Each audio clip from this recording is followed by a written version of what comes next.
हरे कृष्णा। हरे कृष्णा तो प्रभु। मंगलाचरण से शुरू करते हैं प्रभु जी, है ना। यस प्रभु। ओम अज्ञानतिमिरान्धस्य ज्ञानञ्जनशलाकया चक्षुरुन्मिलितं येन तस्मै श्रीगुरुवे नमः। श्रीचैतन्यमनोभीष्टं स्थापितं येन भूतले स्वयं रूपः कदा मह्यं ददाति स्वपदान्तिकम्। वन्देऽहं श्रीगुरुः श्रीयुत्पत्कमलं श्रीगुरून् वैष्णवांश्च श्रीरूपं साग्रजातं सहगण रघुनाथान्वितं तं सजीवं साद्वैतं सावधूतं परिजनसहितं कृष्णचैतन्यदेवं श्रीराधाकृष्णपादान् सहगण ललिता श्रीविशाखावितांश्च। हे कृष्ण करुणा सिन्धु दीनबन्धु जगत्पते गोपेश गोपिकान्त राधाकान्त नमोऽस्तुते। तप्त काञ्चन गौराङ्गी राधे वृन्दावनेश्वरी वृषभानुसुते देवी प्रणमामि हरिप्रिये। वाञ्छाकल्पतरुभ्यश्च कृपा सिन्धुभ्यैव च पतितानां पावनेभ्यो वैष्णवेभ्यो नमो नमः। जय श्री कृष्ण चैतन्य प्रभु नित्यानंद श्री अद्वैत गदाधर शिवासादि गौर भक्त वृंद। हरे कृष्ण कृष्ण कृष्ण हरे हरे हरे राम राम राम हरे हरे।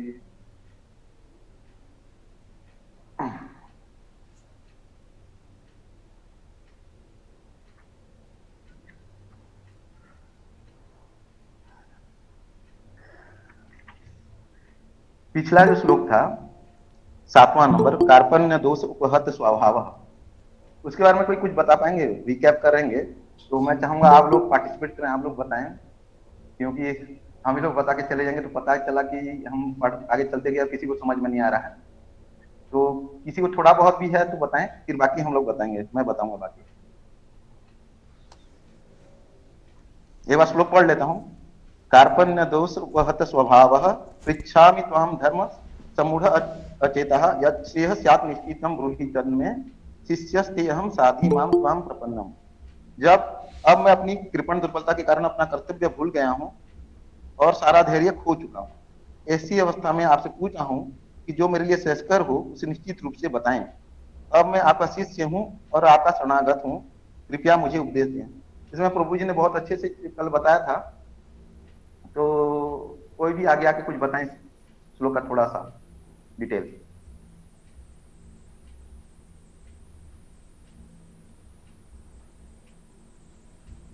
किसी को भी याद नहीं है? अच्छा, इस श्लोक में एक बहुत अच्छी चीज है। इस श्लोक के बाद अब तक ये वो अर्जुन और भगवान कृष्ण में जो वार्ता चल रही थी, एक मित्रतावत वार्ता चल रही थी, और अर्जुन अपनी समस्याएं उनको सुनाते जा रहे थे।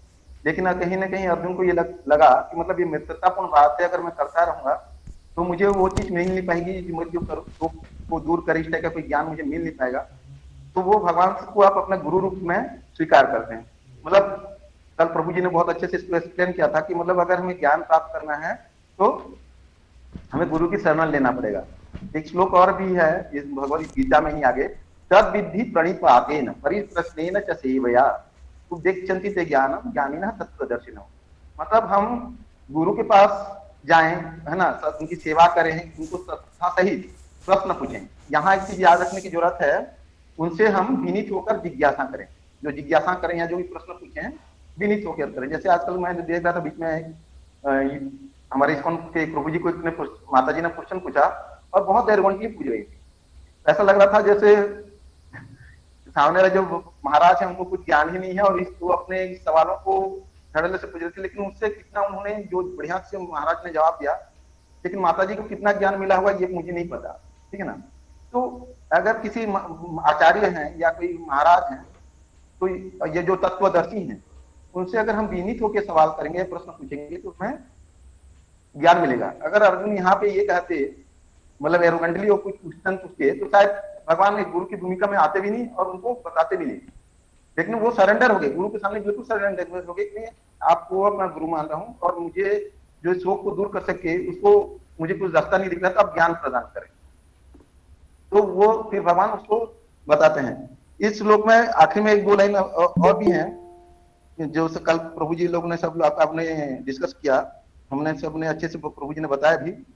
कुछ लोग जो है भगवान को जो है ना, जो जन्म लेते हैं, भगवान कोई भी अवतार लेते हैं, उनको उनका उपहास करते हैं, उनको वो बोलते कि नहीं ये तो भगवान नहीं है, जो अजन्मा कृष्ण है, भगवान को अजन्मा, अजन्मा मतलब वो लोग ना निराकारवादी में चला जाता है, ठीक है। अजन्मा कृष्ण ही भगवान है, वो इस लेके बोलते हैं। इसी को लेकर भगवान ने भगवत गीता में एक बहुत अच्छा श्लोक बताया है, अवजानन्ति मां मूढ़ा मानुषिम तनुम आसीतम, ठीक है। अवजानन्ति मां मूढ़ा मानुषिम तनुम आसीतम, जब भी मैं मनुष्य अवतार में धारण करता हूँ और जन्म ग्रहण करता हूँ तो मूर्ख मेरा उपहास करते हैं। क्यों उपहास करते हैं वो लोग? परम भावम अजानंतो मम भूत महेश्वरम, इसलिए वो लोग मेरा उपहास करते हैं क्योंकि मेरा परम भाव को, मैं सभी लोगों का पालक हूं और मेरा जो परम स्वभाव को नहीं नहीं जानते, इसलिए मेरा उपहास करते हैं। समझ रहे हैं? जैसे भगवान कृष्ण है, कृष्ण थे तो दुर्योधन भी नहीं समझ पाया और दुर्योधन उनको बांधने चला गया था, है ना। या धृतराष्ट्र जो सूंड साक्षात, सब भीष्म पितामह ने समझाया, दूसरे लोगों ने भी समझाया, लेकिन वो समझने के लिए तैयार नहीं था कि ये भगवान है और भगवान है तो मैं उनकी बात सुनूं। अगर वो सुने रहते तो ये युद्ध को टाला जा सकता था। तो जो भी मूर्ख है ना, इसलिए भगवान ने मूढ़ा, भगवान ने बहुत अच्छा चीज लिखा, और जानती माँ मूढ़ा मानुषिम तलीम आसित, ऐसे लोगों को भगवान ने स्वयं ही कहा ये मूढ़ प्रवृत्ति के लोग हैं, मूर्ख हैं, समझ रहे हैं। तो कल तो बहुत अच्छे से उन्होंने एक्सप्लेन किया था, उसको मैं बहुत ज्यादा डिटेल में नहीं जाऊंगा। आज का हम श्लोक लेते हैं, उसी से रिलेटेड ही श्लोक है आज का भी। जैसे कल किसी माता जी ने पढ़ा था, बहुत अच्छे से उन्होंने श्लोक को पढ़ा था, तो उतना अच्छे सुंदर से तो मैं भी नहीं पढ़ पाता हूँ, तो मैं रिक्वेस्ट करूंगा श्लोक आप ही पढ़ें और फिर आगे बढ़ेंगे। हरे कृष्णा। हरे कृष्णा प्रभु जी। हाँ माता जी, पढ़ेंगे नेक्स्ट श्लोक, 8वां नंबर श्लोक। नहीं प्रपश्यामि ममापनुद्यात् यच्चोकमुच्चोषणमेज्ञानाम् अवाप्य भूमानसपत्नमृद्धं राज्यं सुराणामपि चाधिपत्यम्। बहुत सुंदर। न ही प्रपश्यामि मम अनुपद्यात् यत् शोकम उच्चषणम इंद्रियाणाम, वो ये बोल रहे हैं कि जो मेरे शोक है, इस शोक को दूर कर दे ऐसा कोई भी मुझे विधि मतलब नहीं दिख रहा है, ठीक है। न ही प्रपश्यामि, मुझे कोई दिखाई न मतलब नहीं कि निश्चय ही प्रपश्यामि देख पा रहा हूँ, मुझे ऐसा कोई भी चीज दिखाई नहीं दे रहा है जो कि मेरा जो ये शोक है, जो इंद्रियों को सुखा दे रही, कैसा शोक है, कोई साधारण शोक नहीं है, इंद्रियों को सुखा दे रही, मुंह सूख जा रहा है उनका, है ना, हाथ से धनुष जो सरक गया है ना, और भी बहुत सारी समस्याएं हैं। तो जो उनकी इंद्रियों को जो सुखा दे रही है, इस तरह की जो शोक उनको व्याप्त हो गई है, इस सुख के दुख को कोई दूर कर दे ऐसा कोई भी वो विधि उनको नहीं समझ में आ रही है। अवाप्य मतलब अवाप्य भूमौ असपत्नम रिद्धम, मैं इसलिए संस्कृत के श्लोक पढ़ रहा हूँ तो आपको लोग थोड़ा सा ये क्लियर हो जाए। अवाप्य, अवाप्य मतलब प्राप्त करके, भूमौ अवसपत्नम रिद्धम मतलब शत्रु विहीन पूरी धरती मुझे अगर मिल जाए, ठीक है। राज्यम सुरनापि चाधिपत्यम, मतलब राज्य जो इंद्र के जैसे राज्य हैं, है ना, देवताओं के जैसे राज्य, उस तरह के राज्य भी मुझे मिल जाए जो कि पूरा से विलप मतलब शत्रुओं विहीन हो, तो भी मुझे इस शोक दूर हो ऐसा मैं कोई चीज देख नहीं पा रहा। कोई माता जी इसका ना 3 लाइन का जो ये मीनिंग है वो जरा पढ़े। हरे कृष्णा। भगवदगीता सबके पास है ना? अच्छा, मैं एक चीज बताना चाहूंगा, आज भगवदगीता में आगे लेने से मैं एक चीज और बताना चाहूंगा। 1 दिसंबर से लेके 30 दिसंबर तक हम लोगों ने सोचा है कि घर घर हर घर भगवदगीता का, ठीक है। अगर हमने ये सोचा है कि हम हर घर भगवदगीता करेंगे, मैंने अपने कुछ कस्टमर से बात की है, कुछ कस्टमर ने 10 भगवदगीता डोनेशन अभी से, इसने 20 का बोला, अभी तक लगभग 50 भगवदगीता डोनेशन के लगभग मेरे पास कस्टमर अभी तक आ चुके हैं। लेकिन हम बाहर जा रहे हैं, लेकिन हमारे घर में ही लोगों के पास अगर भगवदगीता नहीं है तो बड़ी दुखद स्थिति है। अगर भगवदगीता प्लीज आपके पास नहीं है तो पहले तो आप लोग स्वयं भगवदगीता लें, क्योंकि आप लोग से सबसे समय लिया जाएगा, हर व्यक्ति जाएगा। अच्छा, भगवदगीता मैं इसको श्लोक में बाद में लूंगा, अभी चीजें छूट रही तो मैं थोड़ा बताना चाहूंगा। अगर हम जब भगवदगीता बांटने जाएंगे तो क्या होगा पता है?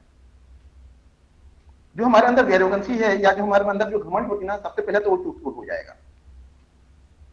कई बार मैं देखा हूं, इनफैक्ट मैं भी अपने को देखा हूं, मैं सोचता था मैं बहुत अच्छे से एक्सप्लेन करूंगा और वहां क्या 10 भगवदगीता बांट देंगे और एक भगवदगीता नहीं बांटी थी, क्योंकि उस टाइम हमें किसका घमंड था? अपने ज्ञान का घमंड था। और जब ज्ञान का घमंड लेके जब उतरते हैं सड़क में ना, कि मैं भगवदगीता में 5 या 40 लोग सुना दूंगा और ये हो जाएगा वो हो जाए, एक भगवदगीता नहीं दिखती, मतलब हम वितरित नहीं कर पाते किसी को। और तब हमारा जो घमंड है ना, पहला चूर चूर वहीं पे होना शुरू हो जाता है। दूसरा चुल कब होता पता है? कुछ ऐसा क्वेश्चन सामने वाला पूछ देता है जिसका जवाब हमारे पास है ही नहीं। आप लोग ने जो कई बार देखा होगा, क्वेश्चन को ये भी पूछा जाता है, मैं सामने आके जवाब देने की जो कोशिश करता हूँ वो ऐसे ही डेवलप नहीं हुई है, ऐसे थप्पड़ खा के वो डेवलप हुई है। तो भगवत गीता वितरण करने का बहुत ही अच्छा चीज है। सबसे पहला चीज तो हमारा जो घमंड है, अहंकार है, वो पूर्ण होगा। दूसरे नंबर चीज जो है, हमें बोलने का तरीका आएगा कि मतलब भगवत गीता जब हमसे क्वेश्चन पूछा जाएगा ना, तब हम खुद से क्वेश्चन पूछेंगे क्यों, मुझे क्यों नहीं पता। तब हम स्वयं पढ़ने की कोशिश करेंगे। अब जब आप टीचर की भूमिका में आ जाते हैं तो आप ज्यादा अच्छे से पढ़ना शुरू करते हैं। फिर एक स्टूडेंट वे में नहीं पढ़ते, आप एक टीचर के हिसाब से पढ़ते हैं कि कल के डेट में मुझे कोई सवाल पूछेगा तो मैं क्या जवाब। ये जब टेंशन रहेगा ना, आप बहुत माइन्यूटली चीजों को समझ के पढ़ के ये कर पाएंगे। तो भगवत गीता में मैं तो सबसे प्रार्थना, हाथ जोड़ के निवेदन है कि सबसे सभी पार्टिसिपेट करें, बहुत जबरदस्त ज्ञान मिलेगा। भगवत गीता का भी क्या पता है कौन सबसे ज्यादा भगवत गीता बेचते हैं? मेरा खुद का अनुभव है अब तक का, जो डाउट होता है, जो बोलता है कि मुझे कुछ नहीं आता, मुझे कुछ नहीं आता, मैं कैसे बेच सकता हूँ, मैं कैसे मतलब भगवत गीता किसी को वितरित कर सकता हूँ, मैं कैसे किसी को भगवत गीता दे सकता हूँ, मुझे तो कुछ आता ही नहीं है। समझ रहे हैं? जिसमें ये वाला भाव है, मतलब नम्रता का भाव, वही लोग बहुत ज्यादा भगवत का वितरण करके भी देखा हूं। जब हम लोग, मैं हार जाता था कि ज्ञान का, जब हार जाते तब भगवान को हम प्रार्थना करते थे कि भगवान हम बिल्कुल ज्ञान बिल्कुल कुछ नहीं है और हम आप ही का कार्य करने निकले हैं। आप अगर साथ देंगे तो हम एक दो चार मतलब वितरित कर पाएंगे, नहीं तो हमसे तो हो नहीं पाएगा। जब आप उस टाइप के सोचना शुरू करते ना, तब एक दो तीन चार जाना शुरू होते हैं। और सही बात है, भगवान और प्रभुपाद का आशीर्वाद ही होता है कि हम भगवत गीता वितरण कर पाते हैं। नहीं तो भगवत गीता वितरण कर पाना या कोई भी पुस्तक वितरित कर पाना फ्री में, तो देखिए कागज की तरह लोग ले लेंगे, है ना, कागज की तरह लेके कहीं फेंक देंगे, उसका कोई उपयोगिता नहीं है। सामने वाला का 100 रुपया भी दिया है, उदाहरण है, 100 रुपया भी दिया है, जब उसको लगेगा मैंने 100 रुपया दिया ना, वो कोशिश करे पढ़ने का, उसको पढ़ने के लिए प्रेरित कब कर पाएंगे आप? जब आपने स्वयं पढ़ा है। तो मैं वो दिया तो ले अंधेरा नहीं चाहता। जिन भी माता जी और पोभी के पास भगवत गीताएं नहीं है, पहले प्लीज आप लोग अपने पास भगवत गीताएं रखें। मैंने स्वयं अपने घर में सभी को भगवत गीता बांटा है। मेरे पास 3 भगवत गीताएं, 2 हिंदी, 1 इंग्लिश। एक हिंदी का मेरे पास बैग में पड़ा रहता है, घर में रहता है, कहीं जाऊं और भूल ना जाऊं, ताकि बैग में मेरे साथ भगवत गीता मूव करना चाहिए बस। तो मैं अपनी कोई बड़ाई नहीं करूं प्लीज, खाली मैं आप लोगों से ये बोलना चाहता हूं कि आप भगवत गीता पहले स्वयं लें। अब लेके इस तक, क्योंकि ये हमने क्लास कोर्स के हिसाब से किया है, इसको कोई हम प्रवचन करने नहीं बैठे हैं। तो मैं महाज्ञानी नहीं हूं कि मैं आपके यहाँ प्रवचन कर पाऊं मैं आपको। हाँ, थोड़ा सा इतना है कि इतने बार पढ़ लिए हैं तो थोड़ा बहुत हम आपको बता सकते हैं कि कैसे पढ़ना है, इसका क्या अर्थ है, मतलब भगवान इसमें क्या बताना चाह रहे हैं, ये थोड़ा बहुत हम बता सकते हैं। उसमें भी नहीं कि मैं हम गारंटी नहीं दे सकते कि हमने बहुत अच्छा ही बता दिए हैं, ठीक है ना।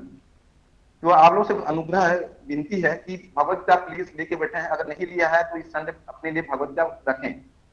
भगवत गीता अगर हम अपने ही लिए नहीं रखे हैं तो किसी बाहर वालों का कहां से हम वितरित कर पाएंगे। तो ये हाथ जोड़कर विनती है, भगवत गीता रखें। और जिनके पास अभी हाथ में भगवत गीता है, प्लीज ये 3 लाइन का मीनिंग पढ़ें प्लीज। हरे कृष्णा। हरे कृष्णा प्रभु जी। हाँ प्रभु जी पढ़िए प्लीज। हाँ। मुझे ऐसा कोई साधन नहीं दिखता जो मेरी इंद्रियों को सुखाने वाले इस शोक को दूर कर सके। स्वर्ग पर देवताओं के आधिपत्य की तरह इस धन धान्य संपन्न सारी पृथ्वी पर निष्कंटक राज्य प्राप्त करके भी मैं इस शोक को दूर नहीं कर सकूंगा। जी धन्यवाद प्रभु जी, बहुत बहुत। जब भगवान बोलते हैं कि तुम इस हिंद संपोषकता को प्राप्त न हो, यह तुम्हें शुभा नहीं देती, और उसको एनकरेज भी करते हैं शत्रुओं के दमनकर्ता कहकर, और बोलते हैं कि ये हृदय की क्षुद्र दुर्बलता को क्या कर खड़े हो। तो लेकिन अर्जुन के अंदर तो वो दुर्बलता रहती है, तो शायद वो भगवान को और अच्छे से बताने की कोशिश कर रहे हैं, और बताने के बाद वो गुरु के रूप में स्वीकार भी कर लिए हैं। अच्छा, गुरु को अगर हम स्वीकार कर लें तो गुरु को हमें अपनी समस्या बतानी भी पड़ेगी। जैसे हम डॉक्टर के पास जाएंगे, जब तक हम अपनी बीमारी के बारे में नहीं बताएंगे तो डॉक्टर नहीं समझ पाएगा। हालांकि भगवान को सब पता है अर्जुन के मन में क्या चल रहा है, लेकिन अर्जुन अपना काम कर रहा है। अर्जुन जो है अपना काम कर रहे हैं, वो अपने बारे में बता रहे कि प्रभु ऐसी सिचुएशन परिस्थिति मेरी खड़ी हो गई है कि तीनों लोग, मतलब जो क्या है, स्वर्ग पर देवताओं के अधिपति की तरह इस धन धान्य संपन्न सारी पृथ्वी पर निष्कंटक राज्य प्राप्त करके भी मैं इस सुख को दूर नहीं कर सकता, और मुझे ऐसा कोई साधन दिखाई ही नहीं दे रहा जो मेरा सुख को दूर करे। समझ रहे हैं? तो इतना ज्यादा वो भावना में आ चुके हैं। तो अभी भगवान को बता रहे कि मैं गुरु आपको बना रहा हूँ, आप मेरे गुरु हैं, आप मुझे ज्ञान दिए और मेरी परिस्थिति ये, अपनी परिस्थिति बता रहे हैं। अभी तात्पर्य में बहुत अच्छे कुछ श्लोक हैं, इसलिए तात्पर्य को अच्छे से डिटेल में पढ़ के उसको लेंगे हम लोग, है ना। तात्पर्य मैं ही पढ़ लेता हूँ। तात्पर्य, यद्यपि अर्जुन धर्म तथा सदाचार के नियमों पर आधारित अनेक तर्क प्रस्तुत करता है, किंतु ऐसा प्रतीत होता है कि वह अपने गुरु भगवान श्री कृष्ण की सहायता के बिना अपनी असली समस्या को हल नहीं कर पा रहा है। समझ रहे हैं? हम लोग को भी लगता है हमारे पास बहुत ज्ञान रहता है, कोई अलग अलग, कोई इंजीनियर कर रखा है, कोई डॉक्टरी कर रखा है, कोई बीए कर रखा है, कोई बीएससी कर रखा है, कोई पीएचडी कर रखा है, सब अपने अपने क्षेत्र में पढ़े लिखे हैं, होते हैं। लेकिन ये जो चीजें हैं, हमें जो अपनी रोटी कपड़ा मकान तक तो ठीक है, लेकिन जीवन की और भी समस्याएं हैं, उन समस्याओं का समाधान करने के लिए हम भटकते रहते हैं। और इन भटकाव का ही प्रभाव है कि बहुत सारे चोर उचक्कटे के बाबा भी खड़े हो गए। मैं एक बार बहुत न्यूज पेपर में पढ़ रहा था, बहुत बड़ा आर्टिकल आज से 15-20 साल पहले, उसमें लिखा गया था कि जो आजकल जो बाबा खड़े हो गए, क्यों हो गए पता है? क्योंकि लोगों को आध्यात्मिक ज्ञान है नहीं, और आध्यात्मिक ज्ञान ढूंढने के लिए वो किसी न किसी के पास जाते हैं, और जब वो किसी गुरु को चुनते हैं, उस गुरु की बारे में पता भी नहीं करते हैं कि आदमी है कैसा, ये जो जिनको मैं गुरु बना रहा हूँ उसमें क्वालिटी जो है वो है कि नहीं है। आपको पता है गुरु की कुछ क्वालिटी होती है और शिष्य की भी कुछ क्वालिटी होती है।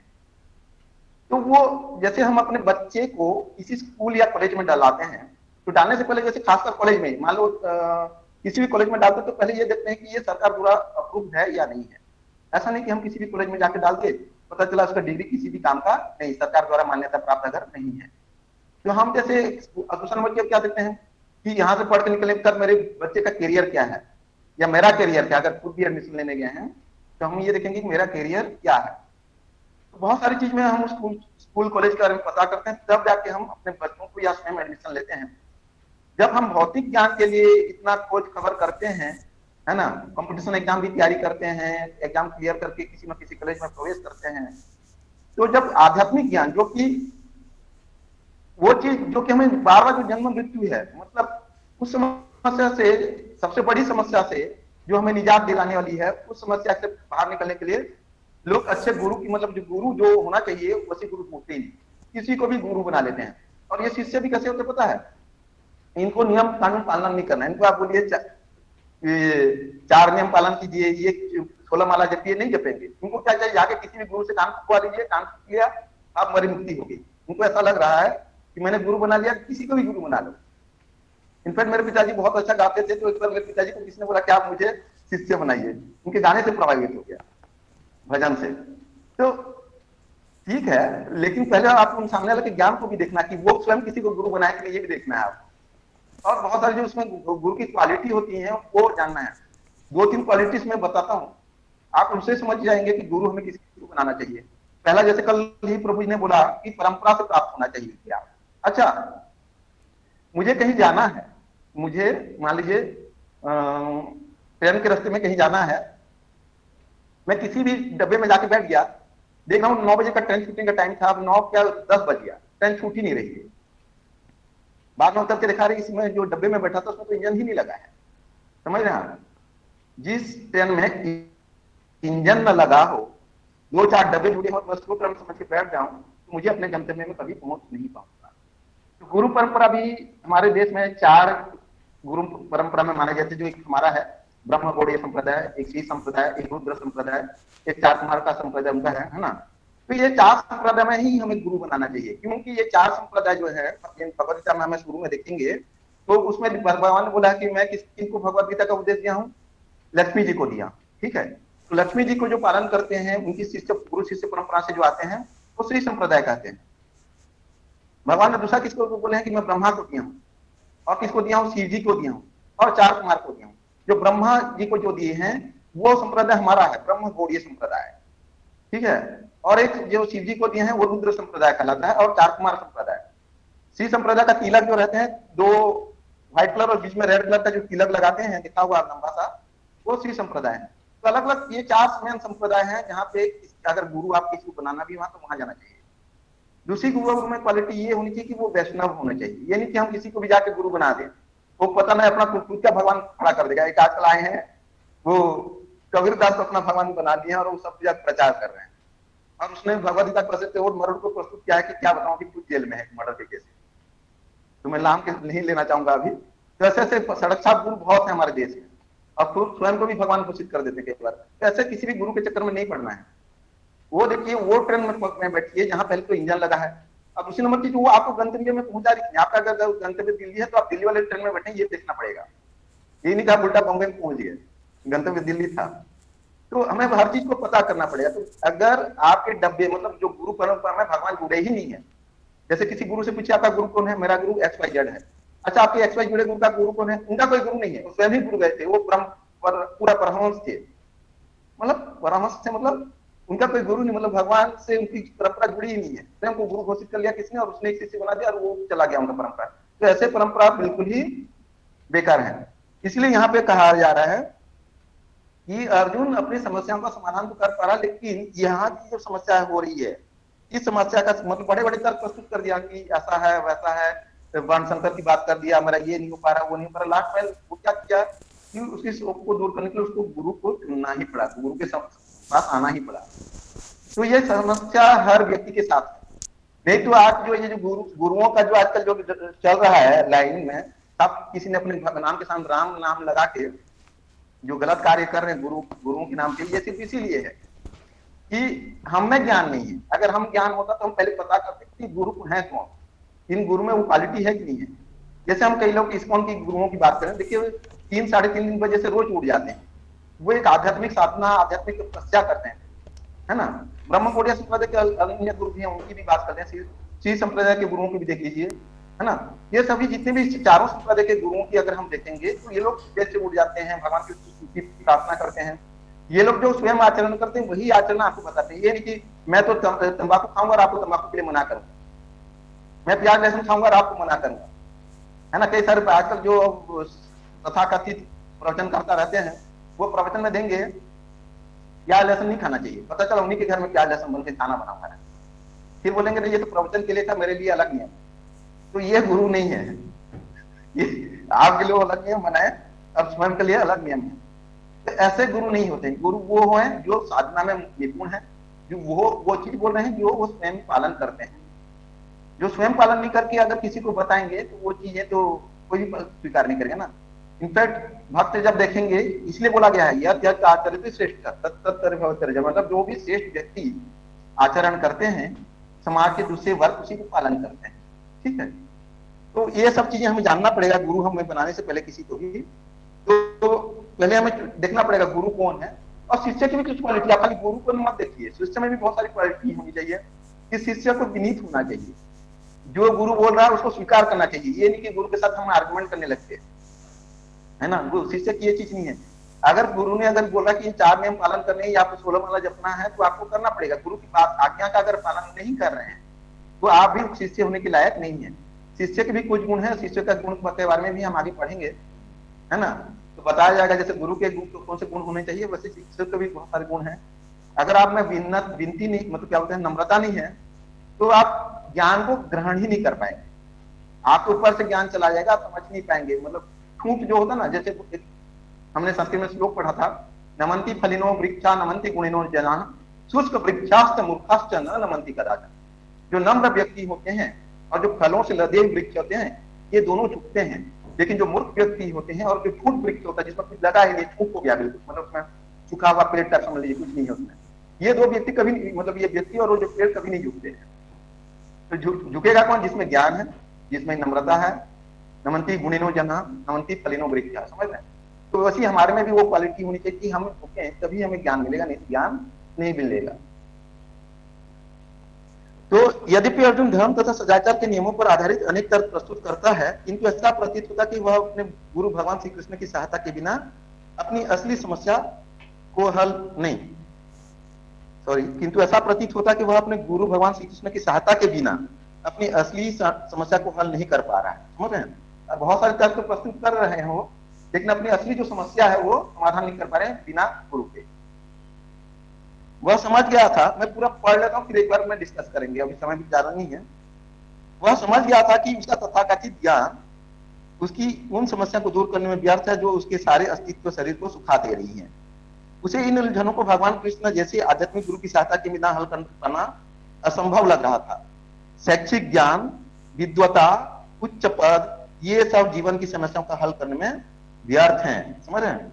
जो हम लोग सोचते हैं कि मैं इतना ज्ञान, इतना पढ़ा लिखा हूँ, मैं ये पद में हूँ, मैं कलेक्टर हूँ, मैं मैनेजर हूँ, मैं फलाना हूँ, मैं ठिकाना हूँ, ये सब चीजें एक्चुअली जो एक्चुअली समस्याएं हैं हमारी, उन समस्याओं को दूर करने में व्यर्थ हैं। ये सिर्फ हम रोटी कपड़ा मकान तक ही सीमित रह सकते हैं। मतलब जो आम जानवर को जो उपलब्ध है, एक कुत्ते बिल्ली को जो उपलब्ध है, उन्हीं चीजों तक की अपनी भरपाई करने के लिए ज्ञान उपयुक्त हो सकते हैं, लेकिन उससे आगे ये ज्ञान किसी भी काम के नहीं है, व्यर्थ है। यदि कोई इसमें सहायता कर सकता है तो वह एकमात्र गुरु है। जो जीवन की समस्याओं को दूर करने में अगर कोई सहायता कर सकता है तो कौन है? एकमात्र गुरु। अतः निष्कर्ष यह निकला कि गुरु जो शत प्रतिशत कृष्ण भावना भावित हो, वही एकमात्र प्रामाणिक गुरु है और वही जीवन की समस्याओं को हल कर सकता है। भगवान चैतन्य ने कहा है कि जो कृष्ण भावनामृत के विज्ञान में दक्ष हो, कृष्ण तत्ववेत्ता हो, चाहे वह जिस किसी जाति का हो, वही वास्तविक गुरु है। किवा विप्र किवा न्यासी शूद्र की नय, यही कृष्ण तत्ववेत्ता सही गुरु है। कोई व्यक्ति, चाहे वह विप्र, विप्र मतलब होता ब्राह्मण, ठीक है, कोई व्यक्ति चाहे वह विप्र वैदिक ज्ञान में दक्ष व्यक्ति को भी बोलते हैं, कोई व्यक्ति चाहे वह विप्र यानी वैदिक ज्ञान से में दक्ष हो, निम्न जाति में जन्मा शूद्र हो या कि सन्यासी, यदि वह कृष्ण के विज्ञान में दक्ष कृष्ण तत्ववेत्ता है तो वह यथार्थ गुरु यानी प्रामाणिक गुरु है। कौन बोल रहे हैं? चैतन्य महाप्रभु। क्या बोल रहे हैं? वो किसी भी जाति से हो, कहीं भी हो, कुछ भी हो, सन्यासी हो, ब्राह्मण हो, शूद्र हो, कोई भी हो, अगर वो कृष्ण तत्व विज्ञान में दक्ष है तो वो गुरु बनाने लायक है और वही प्रामाणिक गुरु है। ये स्वयं चैतन्य महाप्रभु बोल रहे हैं।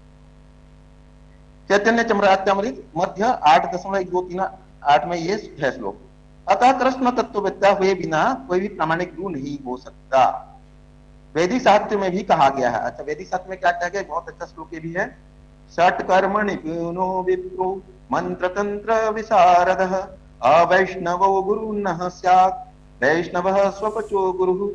विद्वान ब्राह्मण भले ही वह संपूर्ण वैदिक ज्ञान में पारंगत क्यों न हो, समझ रहे हैं? विद्वान ब्राह्मण भले ही वह संपूर्ण वैदिक ज्ञान में पारंगत क्यों न हो, यदि वह वैष्णव नहीं है या कृष्ण भावनामृत में दक्ष नहीं है तो गुरु बनने का पात्र नहीं है।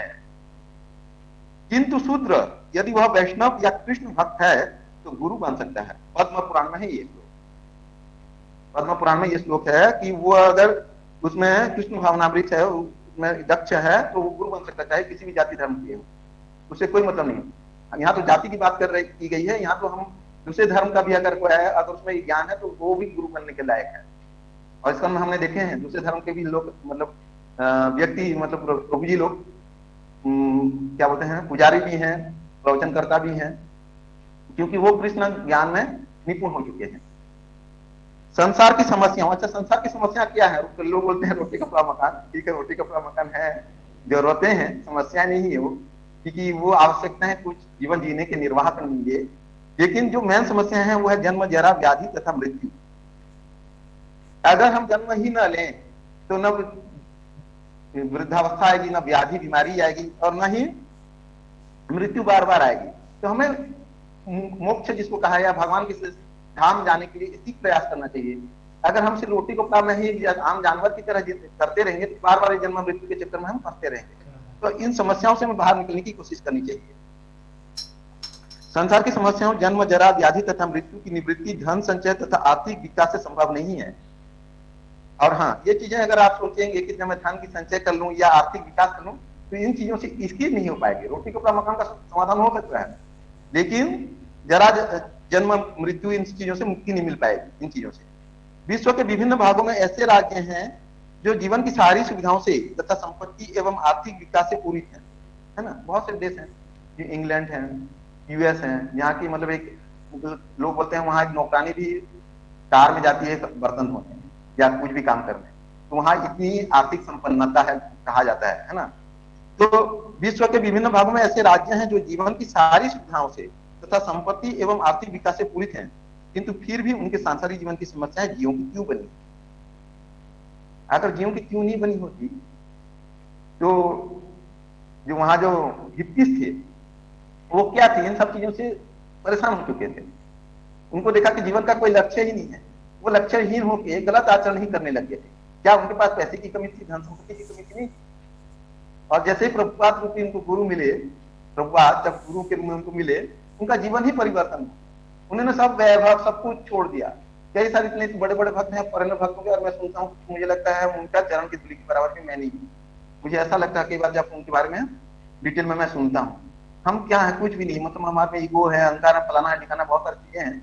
लेकिन उनको मैं जब देखता हूँ, इतनी डाउन टू अर्थ उनके बारे में सुनता हूँ, खासकर जो रथ विदेशों में जो पहला रथ बनाया था, हम लोग जब गए थे वहां पे मायापुर, और उनके बारे में सुना था, तो मुझे नाम याद नहीं आ रहा, कभी उनके बारे में डिटेल में सुनिएगा। मैं तो मेरे आंख में बस आंसू आने वाले थे उनकी बात सुन रहा था, जब उनके बारे में, उनकी जो लीला के बारे में, उस प्रभु जी के बारे में। तो इतने बड़े बड़े भक्त हैं, तो वहां भी इतनी संपन्नता होते हुए तो लोग दुखी हैं।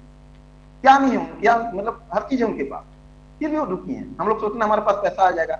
जब पहले मैं ये सोच रहा था कि 10वीं क्लास फर्स्ट डिवीजन आ जाएंगे या बढ़िया नंबर आ जाएंगे तो मैं खुश हो जाता। पता चला 10वीं क्लास के बाद 12वीं क्लास में देना है, 12वीं क्लास के बाद फिर कंपटीशन एग्जाम करना है, फिर सोचे नौकरी, इंजीनियरिंग की पढ़ाई के बाद हमने सोचा कि नौकरी कर लेंगे तो खुश हो जाएंगे। नौकरी करने के बाद इतने सारे टेंशन है कि जिसकी कोई सीमा नहीं है। मतलब हम खुशी के पीछे तो भाग रहे हैं, लेकिन दुख भी दुख मिल रहा है।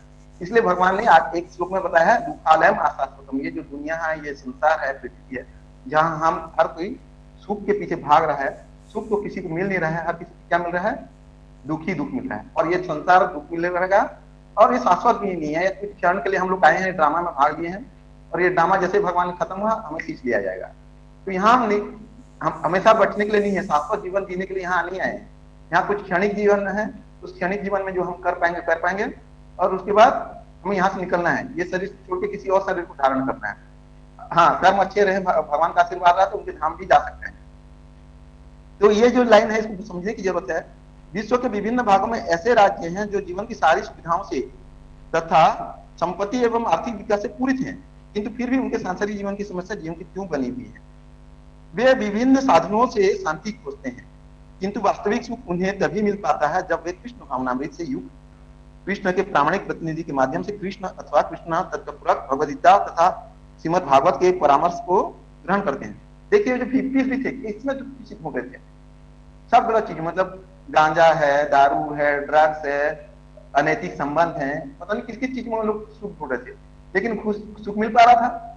अगर सुख मिल पाता तो प्रभुपाद की शरण में आके उनका जीवन क्यों परिवर्तन, वो सब कुछ क्यों त्याग देते, और यहाँ खुशी भरा जीवन क्यों जीते, है ना। कि हम सोचेंगे कि नहीं उसमें खुशी है, तो वो ऐसा क्यों किए।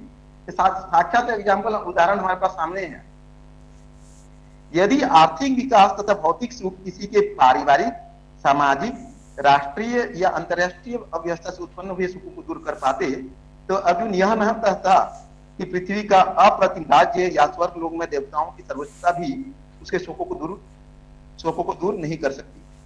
समझ रहे, आर्थिक विकास है, भौतिक सुख, ये सब चीजें अगर पारिवारिक, सामाजिक और राष्ट्रीय जितनी भी समस्याएं हैं, इनको अगर दूर कर पाती, तो अर्जुन कभी ये नहीं कहता कि पूरा पृथ्वी भी मुझे मिल जाए, है ना, शत्रुविहीन पृथ्वी भी मुझे राज्य करने के निष्कंटक राज्य भी मिल जाए मुझे, तो भी मेरे शोक दूर नहीं कर पाऊंगा, ऐसा नहीं कहता वो।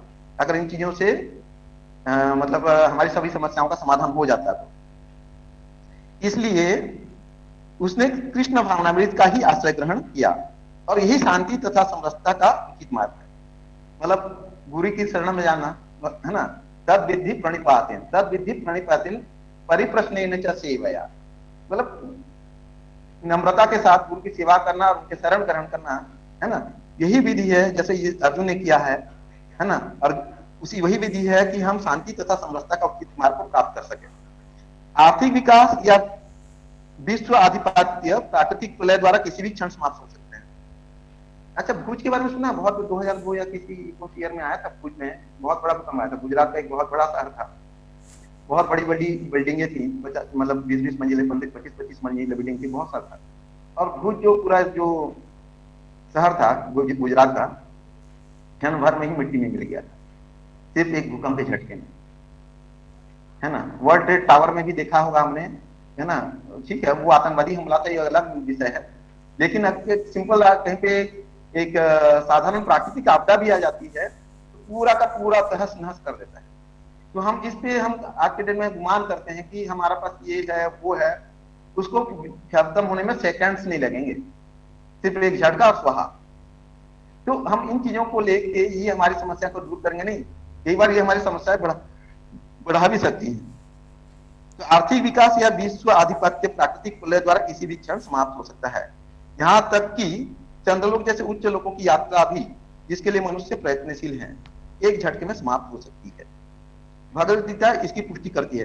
क्षीणे पुण्य मर्त्यलोकम विसंति, जब पुण्य कर्मों के फल समाप्त हो जाते हैं तो मनुष्य सुख के शिखर से जीवन के निम्नतम स्तर पर गिर जाता है।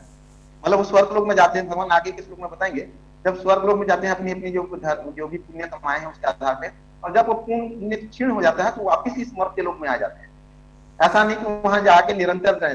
भगवान बोलते हैं जो सिर्फ मेरे धाम में आता है वही बार के जन्म मृत्यु के चक्कर से छूट जाता है, लेकिन जितने भी बाकी लोग हैं, चाहे ब्रह्मलोक भी आप पहुंचे, सबसे जीवन में जब ब्रह्मलोक तक भी अगर कोई पहुंच जाए तो ब्रह्मा जी का जब पतन हो के वो इस धरती पे आ सकते हैं, तो बाकी मनुष्यों को क्या हस्ती है ना, कोई हस्ती ये नहीं है। तो भगवान बोलते हैं मेरे धाम को जो आता है वही बार बार जन्म मृत्यु के चक्र से छूट सकता है। लेकिन हर कोई क्या चाहता है, जो वेदों को पढ़ते हैं उनकी अलंकारिक प्रभावित होकर ये सोचते हैं मैं स्वर्ग जाऊंगा। हर कोई क्या बोलता है मैं स्वर्ग जाऊंगा, स्वर्ग जाऊंगा। स्वर्ग जाने के बाद उनको पता नहीं है किसी पुण्य कर्मों के द्वारा उस समय वहां स्वर्ग भोग की। जैसे किसने बहुत पैसा कमाया है ना, बहुत पैसा कमाया है और सोचता कि मैं जाके फॉरेन में या अलग अलग जगह घूमने जाता हूँ, किसी टूरिस्ट प्लेस में जाऊंगा। टूरिस्ट प्लेस में गया, 2-3 लाख रखा है, टूरिस्ट प्लेस में गया तो कितने दिन वहां रहेगा, जितने दिन वो 3 लाख 4 लाख रखा, उसके बाद जिस दिन पैसा खत्म होगा वापिस बैक टू पेविलियन, यानी घर वापिस आना पड़ेगा। फॉरेन भी गए हैं तो फॉरेन से भी वापिस आना पड़ेगा जिस दिन हमारा पैसा खत्म हुआ। वही सिचुएशन यहाँ पे भी है, जितना आपने पुण्य कमाया है वो पुण्य के द्वारा आप स्वर्ग लोग चले तो गए हैं, जिस दिन पुण्य खत्म हो जाती है वापिस मरते लोग आएंगे आप। ये आगे के श्लोकों में हम अच्छे से पढ़ेंगे। इस तरह से विश्व के अनेक राजनीतिकों का पतन हुआ है, ऐसा अधपतन शोक का कारण बनता है। अतः यदि हम सदा के लिए शोक का निवारण चाहते हैं तो हमें कृष्ण की शरण ग्रहण करनी होगी, जिस तरह अर्जुन ने की। समझ रहे हैं? अतः यदि हम सदा के लिए शोक का निवारण चाहते हैं तो हमें कृष्ण की शरण ग्रहण करनी होगी, जिस तरह अर्जुन ने की। अर्जुन ने कृष्ण से प्रार्थना की कि वे उसकी समस्या का निश्चित समाधान कर दें, और यही कृष्ण भावनामृति विधि है। जब हम अपनी समस्याओं का समाधान करने के लिए हमारी बुद्धि का उपयोग नहीं करते, हमारी बुद्धि क्या है, सीमित है, हम एक लिमिटेड दायरे में सोच सकते हैं। हम हमारी प्रकृति कैसी, जैसे मनुष्यों की हमारी बुद्धि स्वल्प बुद्धि है, बहुत छोटी सी बुद्धि है। उस बुद्धि में हम बहुत बड़े बड़े तर्क करते हैं। हमारी जो इंद्रियां हैं वो भी सीमित है ना। कोई हमें धोखा देता था, किसी को हम धोखा देने की कोशिश करते हैं। तो ये जो सीमित इंद्रियों से जो सोचने की हम ज्ञान प्राप्त करें वो मुश्किल है। तो हम किसी गुरु के, या तो भगवान कृष्ण के रूप में कोई मिले, या जो भगवान कृष्ण का जो प्रामाणिक प्रतिनिधि है हमारे गुरु प्रभुपाद भी, और भी जो उनके शिष्य हैं, और भी जो बताया 3 है ना, तो जो भी हम प्रामाणिक गुरु होना चाहिए, अगर हम उनकी शरण ग्रहण करते हैं तो हमारी समस्याओं का समाधान होता है, जो भी हमारी समस्या है। और यही कृष्ण भावनामृत की विधि है। तो बहुत ज्यादा डिटेल तो अब मैं नहीं एक्सप्लेन कर पाऊंगा क्योंकि टाइम हो गया है, आप लोग मतलब परेशान स्वयं हो जाएंगे। तो मैं अपने शब्दों को यही विराम देता हूँ। आप लोगों को कोई प्रश्न हो तो प्रश्न पूछ सकते हैं। हरे कृष्ण।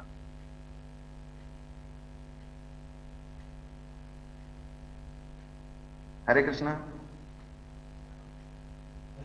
हरे कृष्णा। किसी भक्त का कोई क्वेश्चन है तो प्लीज पूछिए, या कोई बात आपको समझ में ना आई हो।